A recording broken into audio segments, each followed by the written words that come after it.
Hi, this is Kerry Artak with Wicked Stocks, bringing you your daily Tesla report for Wednesday, December 17th, 2025. Before I jump into the charts, I want to mention that wickedstocks.com put out a stock pick on American Eagle Outfitters. And so you can see all the specifics by going to wickedstocks.com, taking advantage of our new 2-week free trial, in which you'll get 3 more stock picks over that 2 weeks. You'll also get our daily NVIDIA analysis that has left YouTube, is now part of our subscription package that includes the daily Triple Q, the daily SPY, etc., etc. So check us out at wickedstocks.com. There'll be another stock pick coming out in a couple of days. Tesla, big rally, no surprises here. Bullish above 411.47, this 8-month channel bottom that we've been mentioning for months now, anticipating 530.02 as a 2 to 3 month objective. And we may see this here over the next couple of weeks. 530.02 is a 6-year rising channel top that can contain buying through the first quarter, possibly all of 26. Let's take a look at the daily chart. You can see how our 468.37 session containment level held on Tuesday. We opened above it. We dipped below it just a little bit, but not much. It did hold 468.37, still able to contain session weakness. And in fact, we'd mentioned how 488.53 just might be in reach on Tuesday. And obviously, not only did we test it, but we closed just above it. I'd like to see a slightly higher open. I mean, I'm not about to say that I think that this market's going to fall back to 468.37, but if we if we open today below 488.53, we can ease back to 468.37, possibly on an intraday basis. All of the minor points on the way down have been carefully chosen, very tradable for aggressive day traders.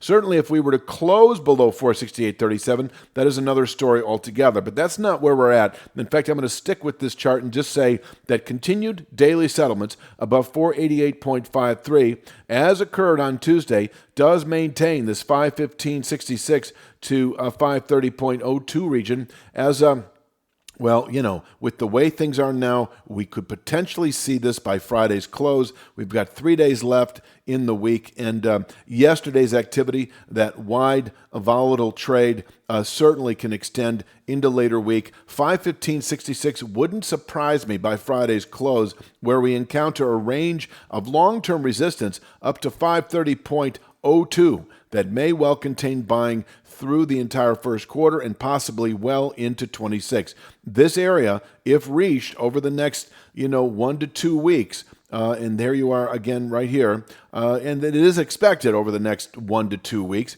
If tested as a zone to take profits, if you've been long, and you may well have been long about a month and a half ago when we were testing this 411.47 channel bottom, and it was in the 360s and 370s at that time. And so that would be a solid trade that occurred in the course of, well, we're 6 weeks into this now, 5 weeks into it. 2 more weeks, inside of 2 months, perhaps we reach that 530.02 long-term resistance area.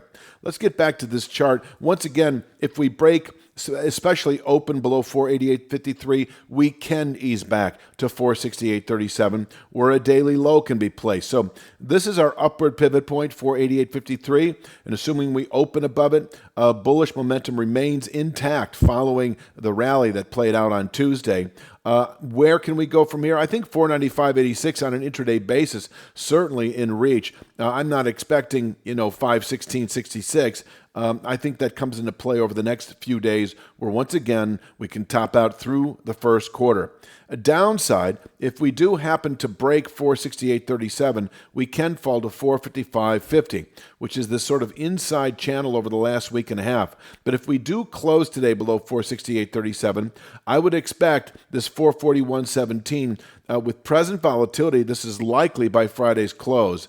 I do think there's a case to be made that after all this, after pushing through the 488.53 high, after closing above the 488.53 high, to close today below 468.37 would be a reversal. If you're looking for your daily NVIDIA analysis, you can now find it at wickedstocks.com, where it's part of a full suite of daily analysis videos, including the daily SPY report and daily Triple Q report. Sign up now and get immediate access so you don't miss a single day. that I think carries with it a likely retest over the next 1 to 2 weeks of 411.52, that rising channel bottom. And so, once again, if we close today below 468.37, my suggestion, if you're a 1 to 2 week swing trader, is to at least exit a long position and consider playing the short side. If you're adept at playing both sides of the market, long and short, if we close below 468.37, you can play the short side. What does that mean? Well, you're either selling Tesla short, or you're reaching for instance, 410, 415 strike out of the money puts that don't expire. This is a 2-week play, doesn't expire for, I'd go a month out just to reduce the time decay theta element, preserve your delta so that that option continues to open up nicely on the way down. And that scenario is valid with a settlement today below 468.37, but I'm not expecting that. We tested the channel bottom, in the 411.52 area about 5-6 weeks ago, and we have 530.02 as an objective, and we are well on our way to reaching that. Having closed above 488.53 is another opportunity to go long now rather than a 2 to 3 month target. It's more of a 1 to 2 week objective, but still, that's a solid gain in the order of about, what is that? Is that about 40 or 50 points still to the upside? This 530.02 6-year channel top, able to contain buying longer term, quarterly, possibly annual. And quite honestly, I don't have any objectives mapped out yet if we were to close above that area, but we will get busy on that, I assure you, as we presumably continue approaching it over the next 1 to 2 weeks. I think that pretty much rounds it out. Please click like, share, subscribe. Check out wickedstocks.com. If you're looking for NVIDIA, you can find it over there, and we offer a 2-week free trial. I'll be back tomorrow, of course, with Thursday's Tesla. You have a great day.